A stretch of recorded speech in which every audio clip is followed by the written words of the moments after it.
దేవుని మందసాన్ని పట్టుకున్నాడని ఉజ్జాను దేవుడు ఎందుకు శిక్షించాడో తెలుసా? అసలేం జరిగిందంటే, మన దావీదుగారు ఆ దేవుని మందసాన్ని కిర్యత్యారీము నుంచి యెరూషలేముకి భలే సంబరంగా తీసుకొస్తున్నారండి. కాకపోతే ఇక్కడే ఓ చిన్న పొరపాటు జరిగింది. భుజాల మీద మోసుకురావాల్సిన ఆ మందసాన్ని తీసుకెళ్లి ఓ కొత్త ఎద్దుల బండి మీద పెట్టేశారు. అలా నాకోను కళ్ళం దగ్గరికి రాగానే ఆ ఎద్దులు ఒక్కసారిగా బెదిరాయండి. ఇంకేముంది, ఆ బండి మీదున్న మందసం కాస్త కింద పడిపోయేలా ఊగిపోయింది. అది చూసి కంగారు పడిపోయిన ఉజ్జా, అయ్యో దేవుని మందసం పడిపోతుందే అని దాన్ని పట్టుకోడానికి చటుక్కున చేయివేశాడు. అంతే, ఆ మందసాన్ని ఎలా తాకాడో లేదో అక్కడికక్కడే ప్రాణాలు వదిలేశాడండి.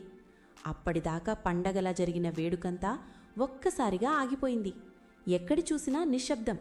దావీదుగారైతే ఆశ్చర్యంతో భయంతో అలా గజగజలాడుతూ నిలబడిపోయారు.